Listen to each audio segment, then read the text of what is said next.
job market is G, but job is at B. I want you to highlight this. So there is a gap. Job is at B, his market value is at G. You agree? That the gap will determine labor turnover. Okay? I want it to be this way. And high labor turnover between what? B and C. No labor turnover between C and D. I like this kind of answer.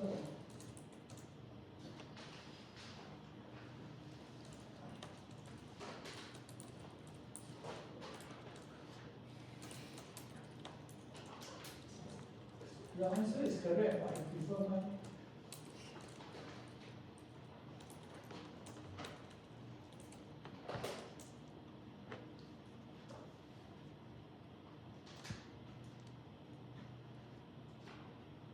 We did this already, yeah?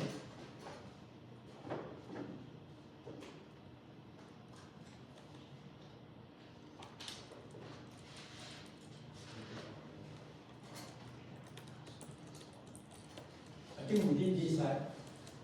Okay.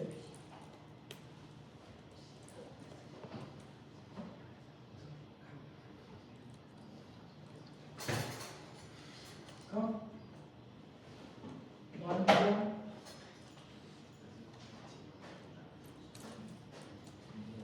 Where is Margot? You are.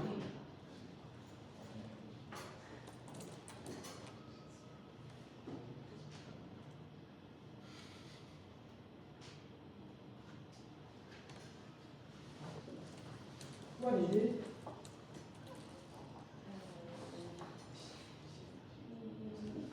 They pay a fee first, and if they teach others, they can get better results. What's the meaning? M-I-N-I-E-S. What's the word?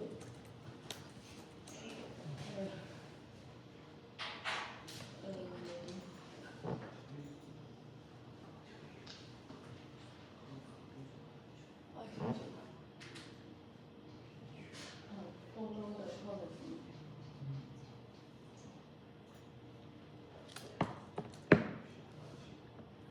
Also, operationally, it's hard to do, you know. Somebody has to assess your same production lines, including here, like students, how do you have incentive to teach classmates? Not easy.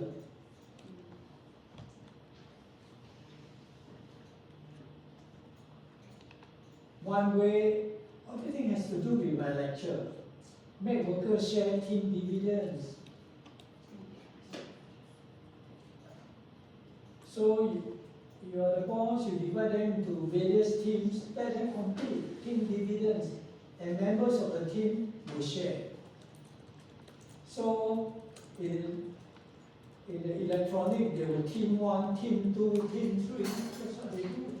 And among the same team, you have to, if more efficient, you get team dividends. So they need to design work to generate team dividends. Okay?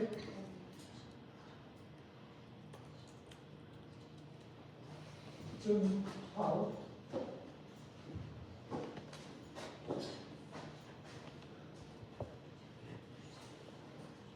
You want to start a company, you want your mother to pay, your mother is paying for your cost of education, still have to pay for your cost of doing business. Then what are you going to do when you set up a firm? Do you have revenue? You said, how do you have revenue? Just imagine you go and start a firm, you may not be you might not even employ a staff because you have to pay him. And how do you get your clients? You know, you Even for me, as a professor, I write to company, what kind of training need do you want? Nobody will reply you. You go and do survey. Have you done survey before? You go and try survey. You write to company, you write to individual, nobody will reply.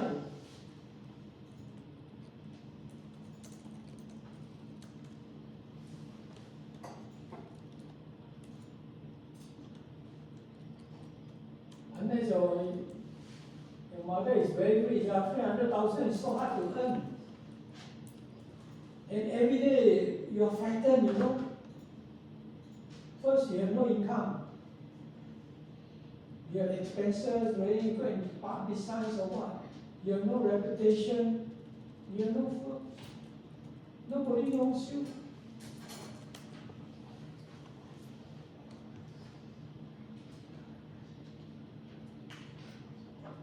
The best way to learn how to do business is to learn while being paid. So you want to start a coffee house, what must you do? Work for a coffee house. Okay, no. Start a store selling coffee, no customers. You got to employ people do this and that. In other words, work for relevant firm in the relevant industry for a few years. Learn marketing, learn HR skills. You should ask for job rotation. Because you are not really there to earn money. Ask for job rotations. Because as a boss, you have to know everything. Superficially. You must know the customers. You must know which corner is better, how to look for a shop, location for your shop, how to establish clientele, because you are not working and the boss is paying you. And if you want to do business, during varsity days, you should be preparing already. You are doing engineering, you must take some business courses. At NTU, in many universities, they have student activity, they have co-op. Students running businesses, you should participate already.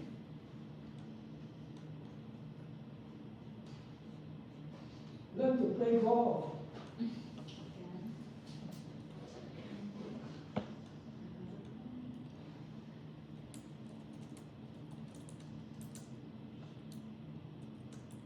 Okay?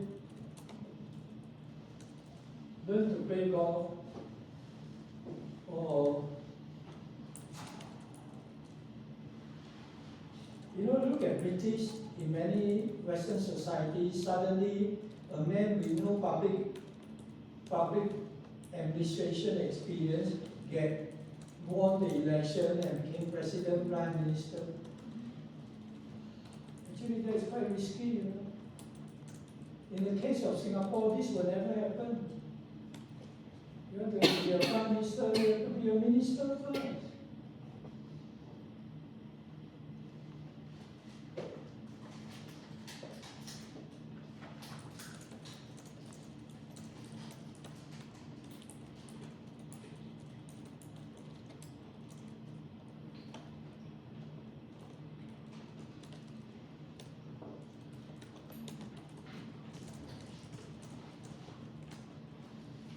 I wrote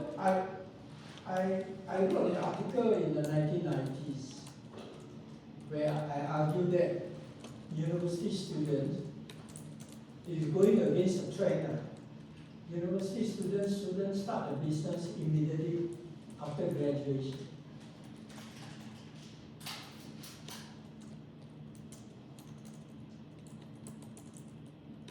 In the 1990s, I was in the business school, Nanyang Business School.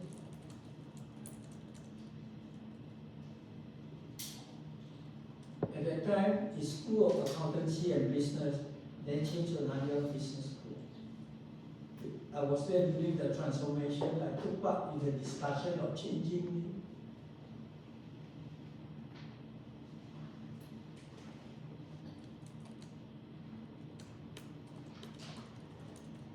And they argue that, if you want to be an entrepreneur, start your own business, you cannot start too young, you cannot start too late. You need the skill.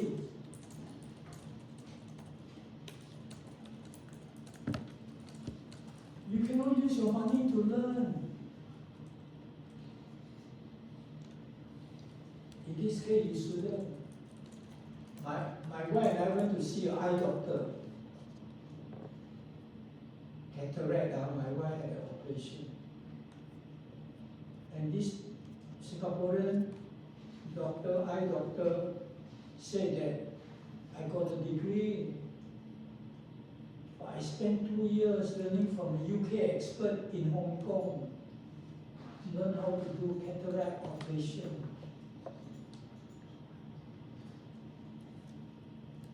I think he has to, I don't know how he paid a UK specialist, maybe become his assistant, overpay.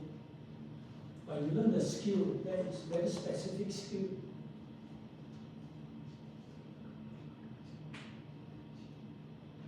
You want to start your business, you are an econ student, you must know, you will start your business, your demand curve cannot be horizontal.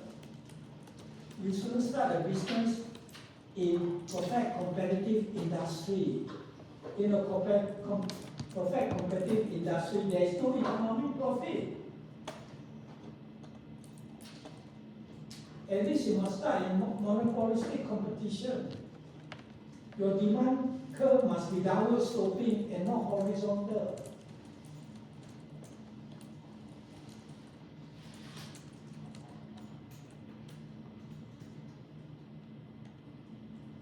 Do you know a restaurant?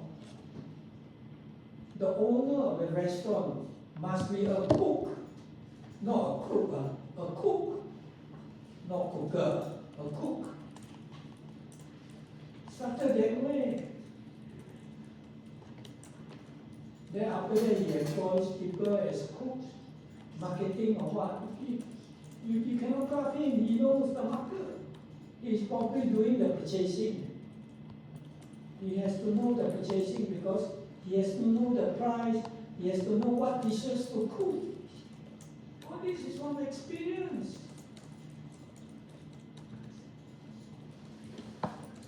Being a cook than running a business is quite different.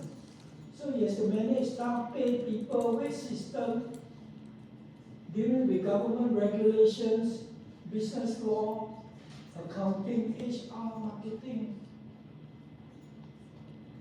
So not easy to do to be an entrepreneur. Since 1990s, I started to have many students from China. All of them most of them want to be entrepreneurs. You want to be an entrepreneur, you should start during your varsity days. And then you decide which line you want to go. In my article, based on some data, I think 4 to 6 years enough. Perhaps 4 years. 2 years you work for small firms. For small firms you learn everything superficially. Marketing, business law, blah, blah, blah. Another 2 years you pick a right firm, big firm. You specialize, know your clients. And then, like the Chinese say, you jump into the sea. Plunge into the sea. 下海, not 跳海.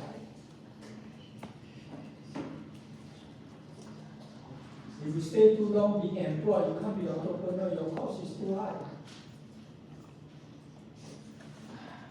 It has to be a right, good enough experience, worthwhile for you, and then when you are successful, you have quite a long period to enjoy the profit. So I like this diagram, this question,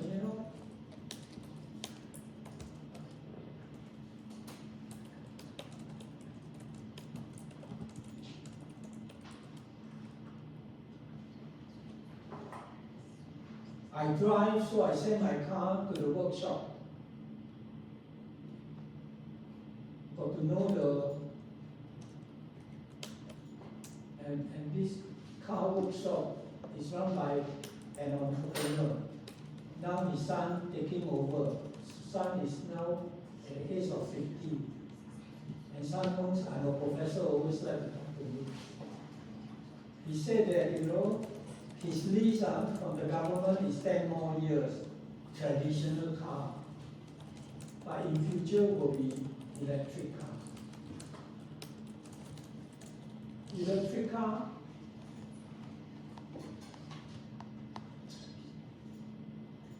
so he said you can't do electric car, it's too early to learn a trade. So my start learning so that in his 50, 60, another 20 years, he got to make money, try to find another line. So these are the things we have to consider. And the lease is 10 years. You buy 10 years, or you can lease, pay money, rental, so all this consideration. I told him to rent rather than to buy. Because he's preparing to change career. If you buy, you own the asset. When you sell, you will suffer capital loss.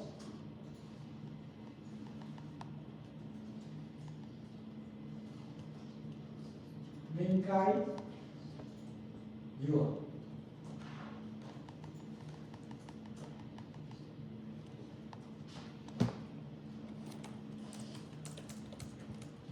How do you look at needs assessment?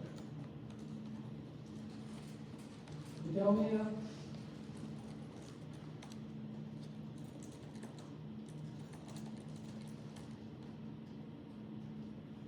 Even if you go to business school, business professor, you tell them what are the skills needed in the industry, nobody knows,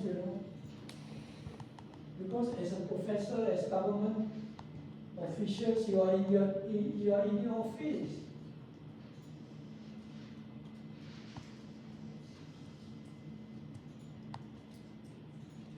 In other words, I think you talk about it, but you didn't use the outsource to deliver, collaborate with training providers, outsource. You don't collaborate, you just pay them.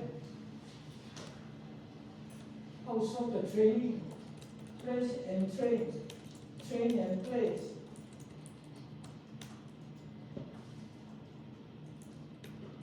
That's why I cover this topic. Your job is to monitor. Because in the industry, people will cheat the government money, place and train. So when the trainee is employed, you got to make sure that they are employed at least for 6 months.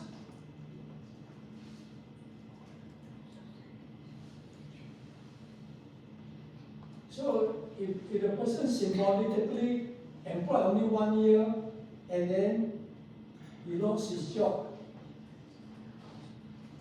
then what are you going to do? What is Robert going to do? Robert must have a way to punish the firm or take back the money. You follow me? This will be your management. But whatever training skill is the training institute doing. That's how they make their money.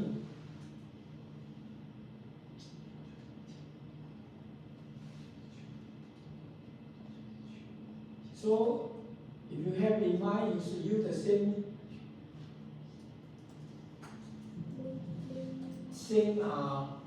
terms that I use.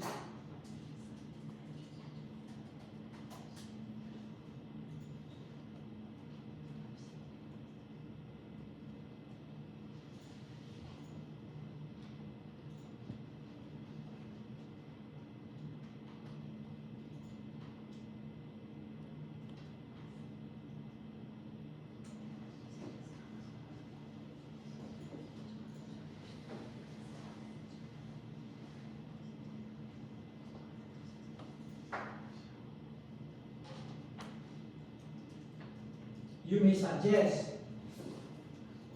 in your answer, you may suggest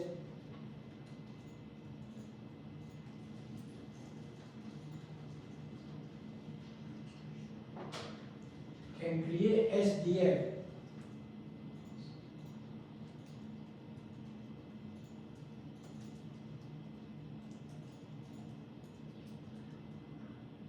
But SDF is beyond you.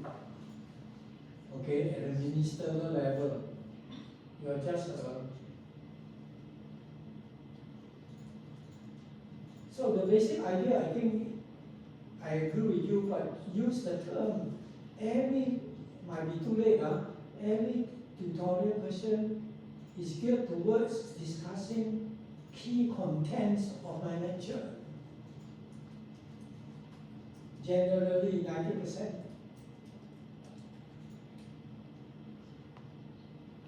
So Minkai, let me ask you, let's stay on SDF.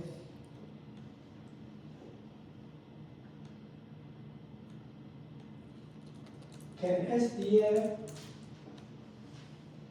reduce labor turnover?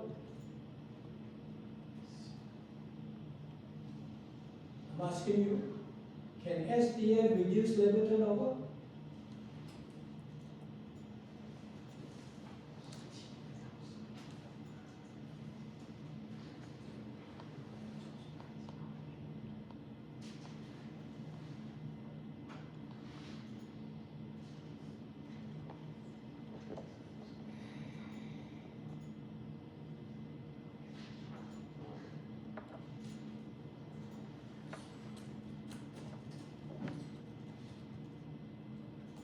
First, can you create SDF?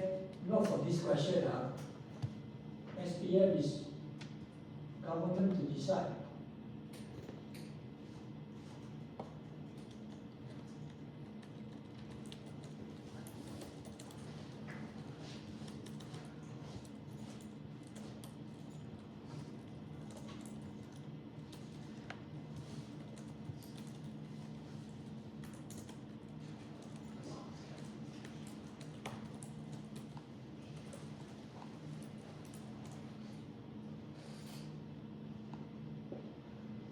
SDF reduce government turnover.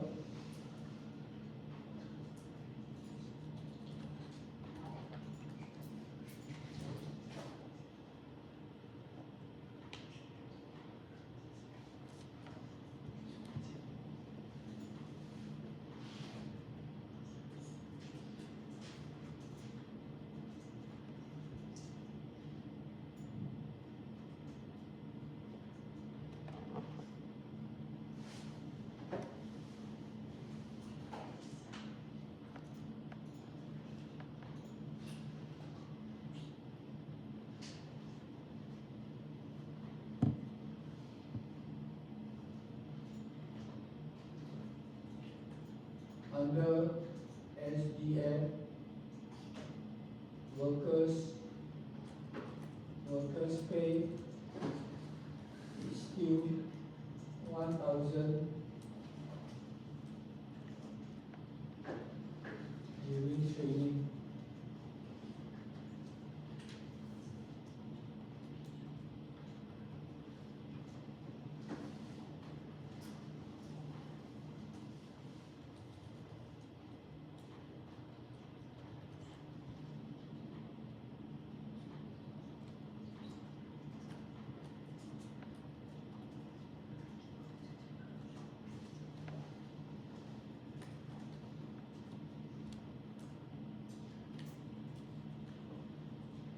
SDF is cost sharing basis. Tell me, between who and who? Who want to say?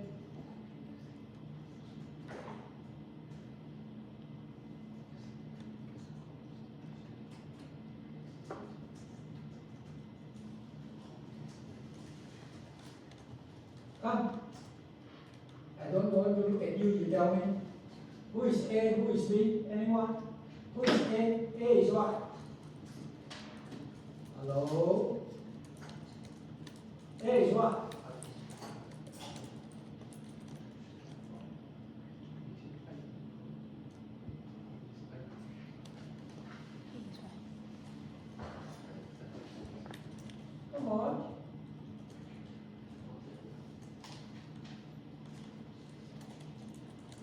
A is SDF. B is what? B is what?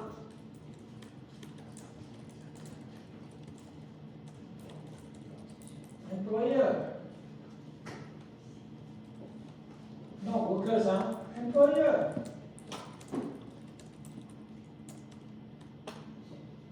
SDA pay how much? What's the percentage? Normally I use, if it's 400, SDA pay how much?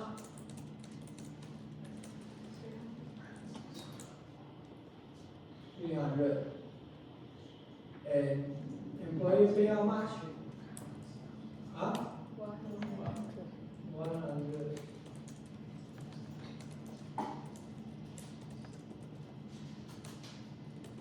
Employer take back the cost. 100.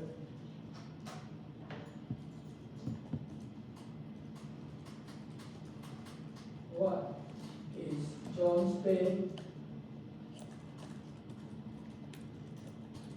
during first month after training?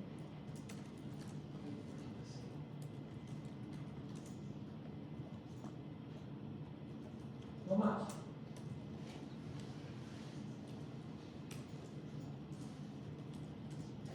$1,003. So what is 1,003?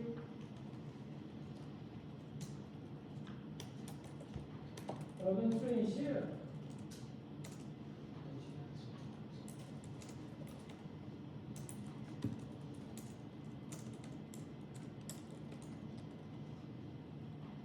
It's a red line.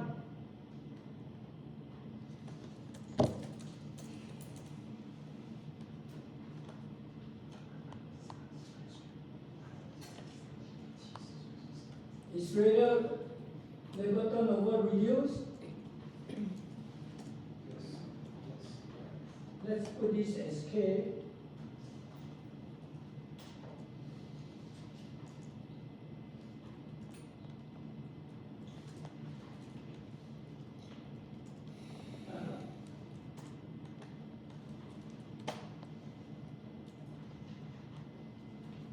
Instead of GB, now it is smaller like GK.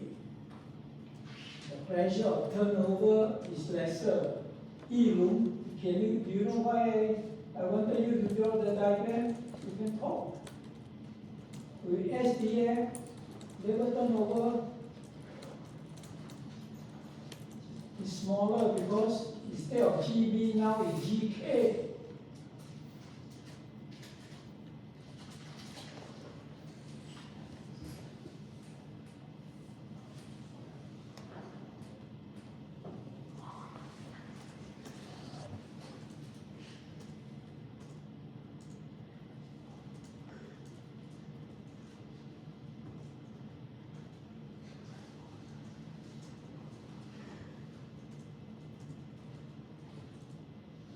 Can SDF encourage too much training?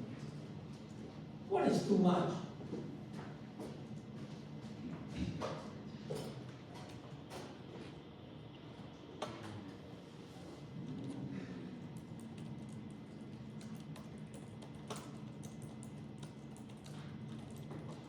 If people ask you, you talk, people ask you, what is too much? What is excessive?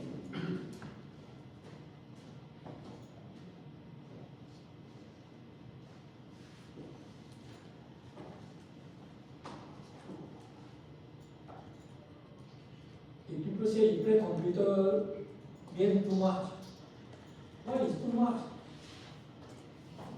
You say you don't eat, you cannot focus, it's too much. You can see the negative impact, that is too much. But in training, how do you know training is too much? Too much means what? No additional benefit. Training has no additional benefit, it's too much. The VMP does not shape up. The VMP must form, might form. Too much.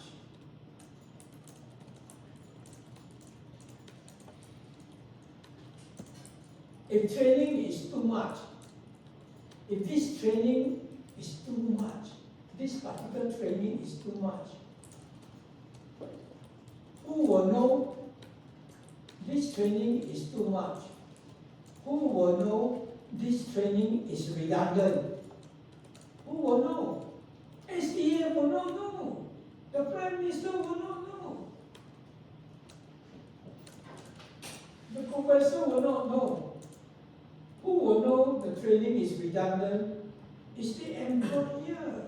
Mike will know. Because Mike sent John to attend the training.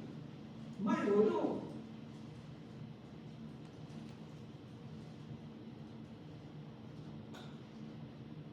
Mike will know the effectiveness of training.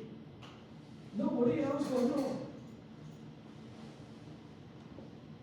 So John, Mike is the decision maker.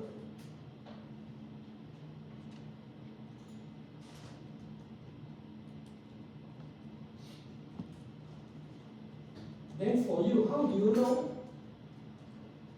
Mike feels that the training is still good and not redundant. How will you know?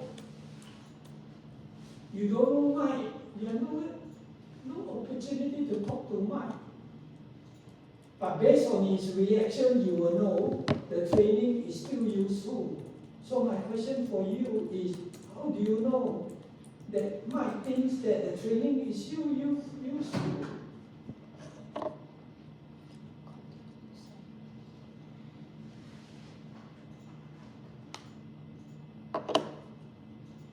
If SDF asks me, now it's not SDF, now it's Skill Future.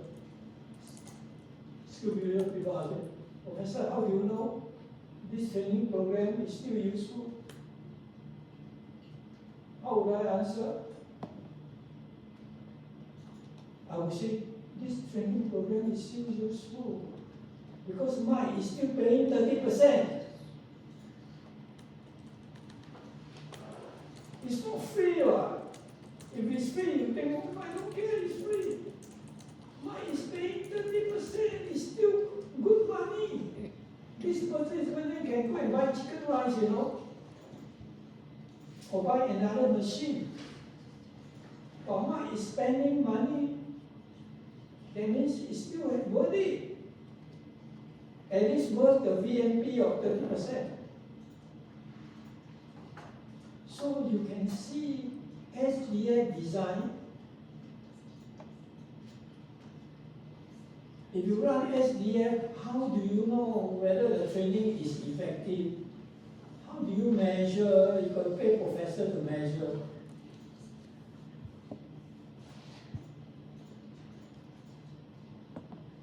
I will answer this way. SDF will certify training institutes. You want to start with a training program? If you start a training institute, you have no record. You're a fresh graduate from Harvard. I don't care. You have no experience at all. Why should I recognize your institute? So first, you have to pass the first hurdle. SDF must recognize you. And then SDF will say that you have attendance taken, and you also must pass the test.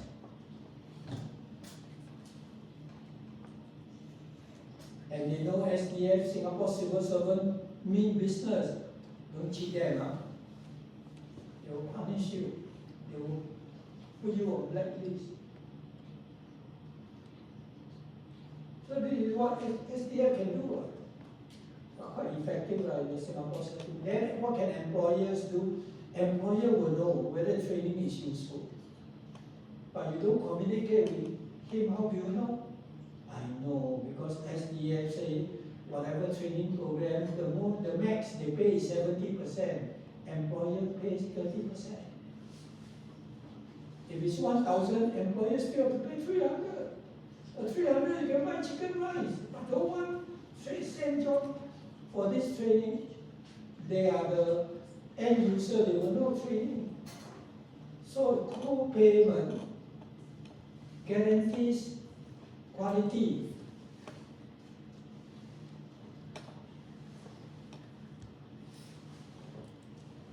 In Malaysia, they have human resource fund. So if they have corporate account, so your money is there. If you use up your money, that means you can't train anymore with HR fund. But in Singapore, there is no corporate account. So whatever you put, money is mixed with the money. So even though you pay 100,000, you can continue to enjoy SDF subsidies as long as your training meets the required requirements.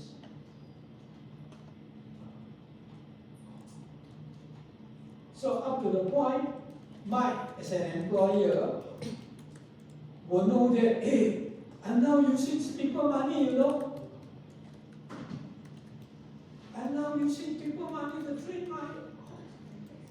my workers.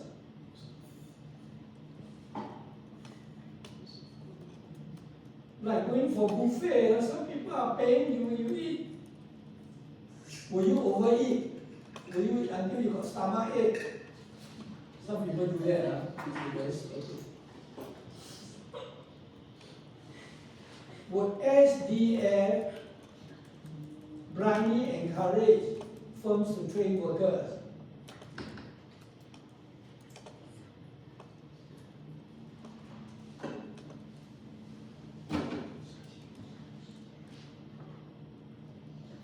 Would SDF blindly forcing employers to train workers? Would SDF setting cause excessive training? If you are top government civil servant, you have to entertain this question. Your minister will ask you.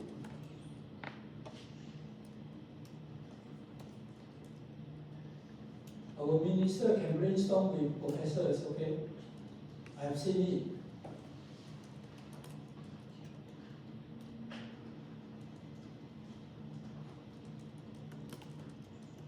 Will SDF lead to abuse of training? Will SDF lead to excessive training? What is your answer? Yes and no, of course it's not sufficient. Is there a reason? Can or not? Will it lead to excessive training? SDF? Will SDF lead to excessive training?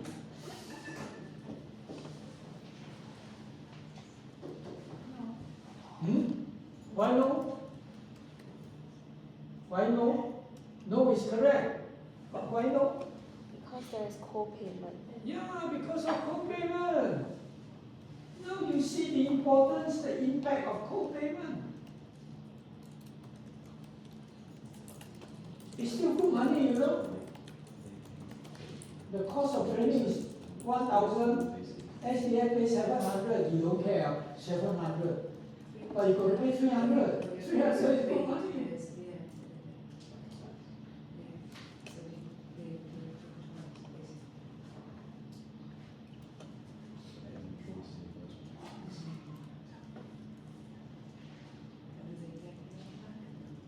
I don't know in Malaysia that well. I think they have corporate accounts. I don't know whether they have co-payment or not. Very likely. But on management, Singapore is more efficient.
So focus on the 3 lectures.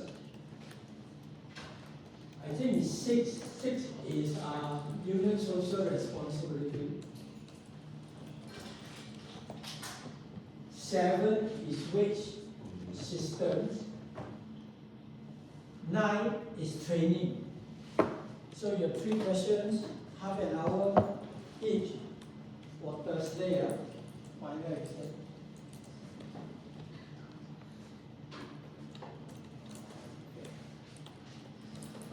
Union social responsibility, that lecture, how else can I ask you a question?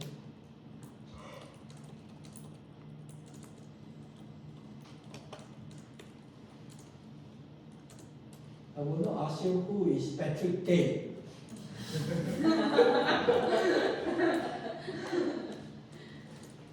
I also don't know what is his title.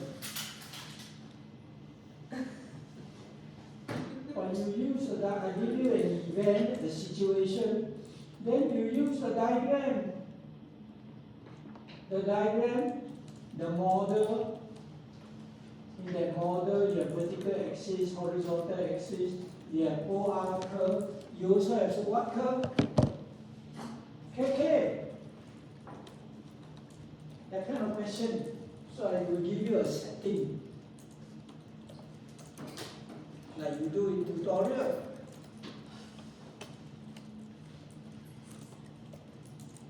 No, the question on union social responsibility has 2 parts, part 1 and part 2. One, you have to use the diagram. The other one, you have to manipulate what? Bn, B star, N, B, P. Okay?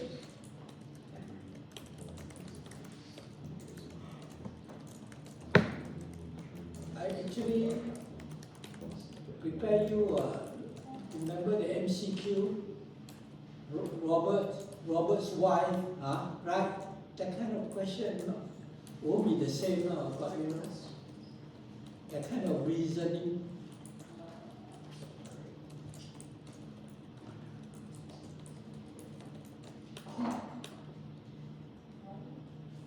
So 3 questions, I give you 1.5 hours.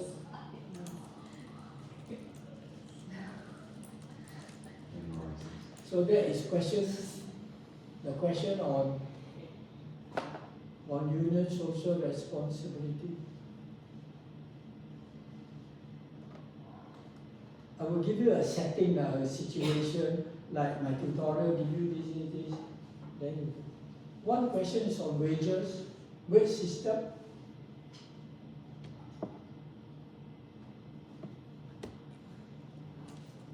Although it's on wage system,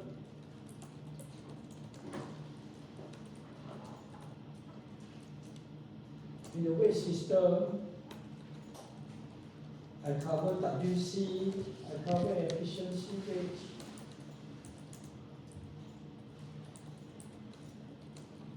I cover seniority base, I cover flexible wage system, MVC, tolerant base scheme.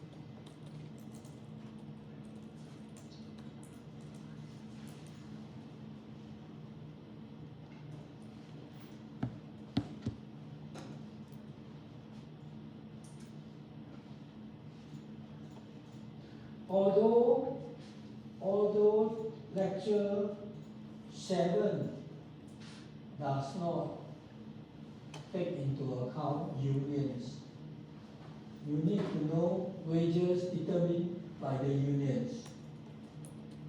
So lecture 6 is still relevant in that question. Lecture 4 is relevant in that question. Because lecture 4 is labor unions. Labor unions have union minimum wage.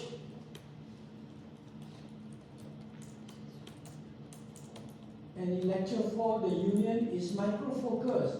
In lecture 6, the union is what? Macro-focused. They should determine wages. So relevant to this second question. And in lecture 5, I talk about government minimum wage. Government minimum wage can also determine wage.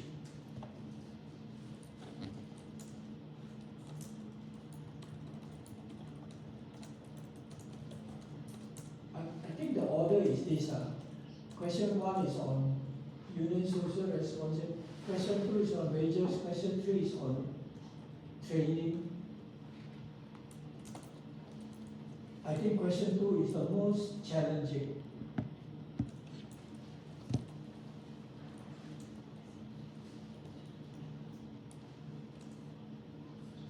You want to get A plus, you have to do question 2 well.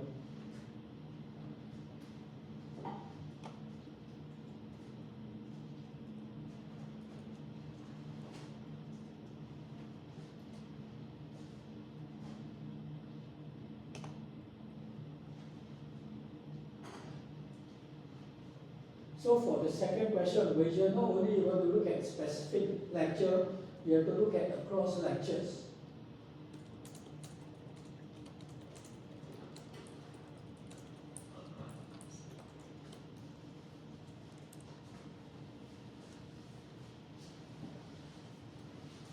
And the last question is on training SDF.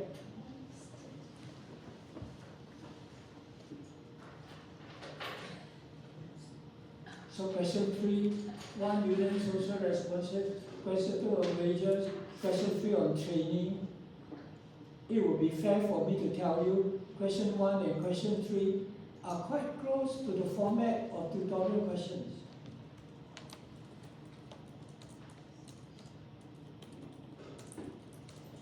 But question 2 quite different.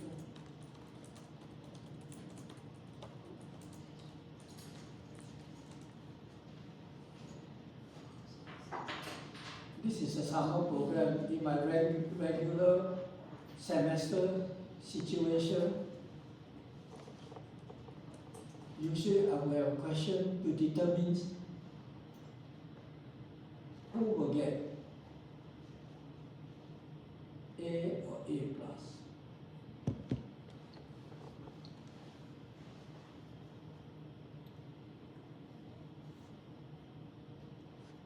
Because you have to integrate, the question not quite similar to the tutorial questions, but still requires you more in-depth than the question 1 and question 3.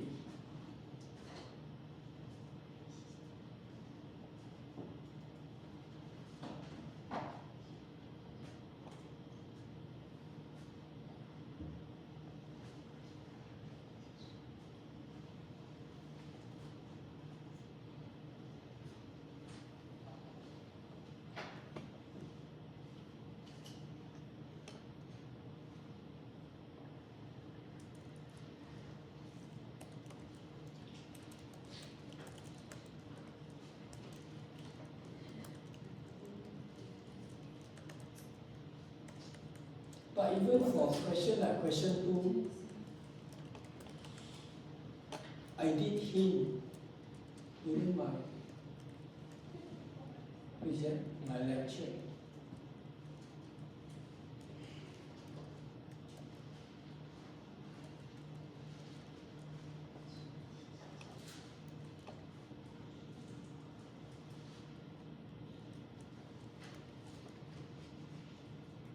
So paying close, might be too late, paying close attention to your lectures is an advantage.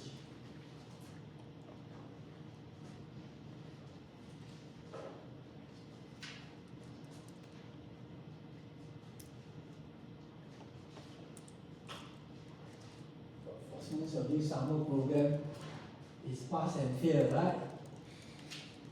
Right? Yes, I've been told. Although you have the actual grade now, but on your transcript, I'm told it's pass and fail. Not too hard. Oh, then good lah. You study more.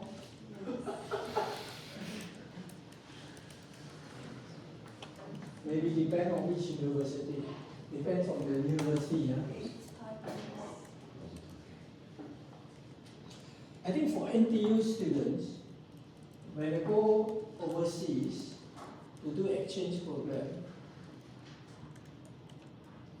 our rule is pass or fail. We don't want the actual grade. And there is good reason for that. If NTU say the actual grade, so NTU students, when they choose exchange university with exchange program, will they choose top university or lousy university? Huh? They will choose what? Not so top university, right? Easy to score. But pass and fail, you choose the top. Okay. That's how I reason. So we have four hours on Thursday. I think we do a bit of talking or what, then we go through the exam. Don't be late. Huh? I think I will start the exam at 9:30. We're supposed to start 9:15. Then after that, after the exam don't go away, I still have to clock the time. And I will really give you household economics lecture. Okay.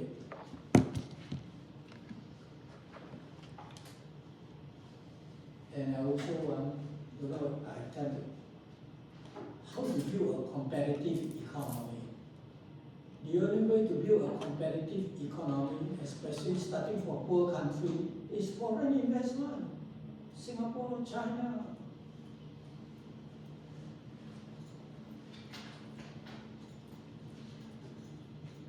But most countries in almost all G7, once they succeeded already,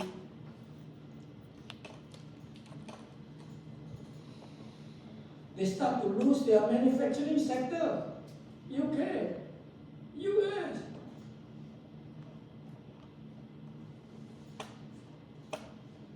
Actually, what's so bad about not having manufacturing sector?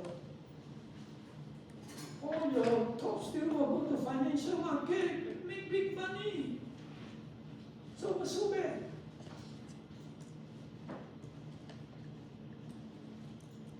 But G7, especially US, not happy with the current situation. They don't have manufacturing sector. They don't mind not having manufacturing sector as long as manufacturing is equally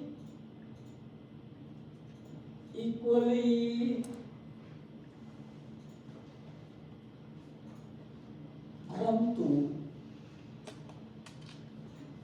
all countries. But this is not the same situation. Now, most of the manufacturing sector go to China. The size of Chinese manufacturing sector is bigger than, do you know, American defense expenditure is bigger than from number 2 to number 10 together combined. American defense budget is so big.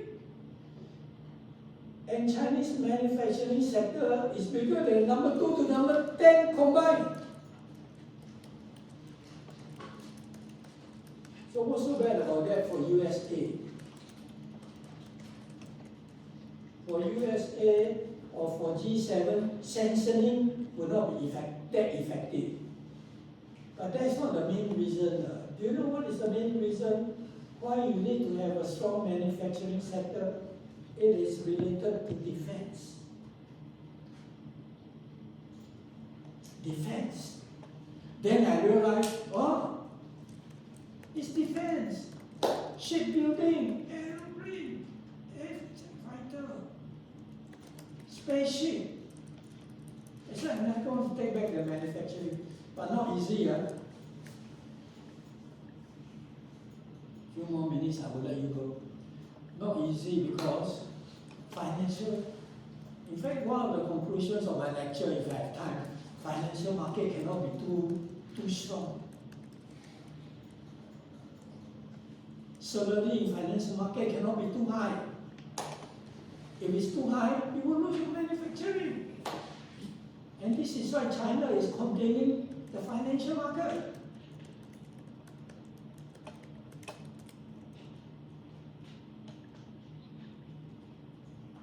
Singapore, we realized right from the start, we must have manufacturing sector, but we are losing also our manufacturing sector, although we are very careful, not as worse as Hong Kong or UK or USA, but it's still, size is still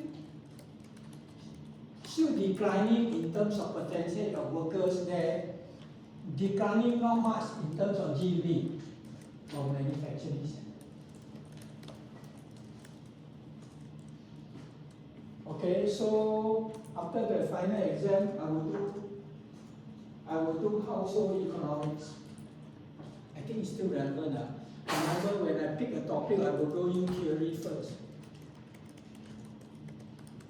But let me tell you what I'm going to cover in 2 minutes. If all of you are from the same country, all of you are Singaporeans, do you know the starting pay between male and female graduate will be the same in Singapore? But do you know after 5 years, female will earn less than male if they are married with children? Okay? I will give you a model. The model I will use is from Harvard, female professor, 2 years older than me. Still looking very good. Okay? I see you. I still got one last time, huh? See you on Thursday. You can go.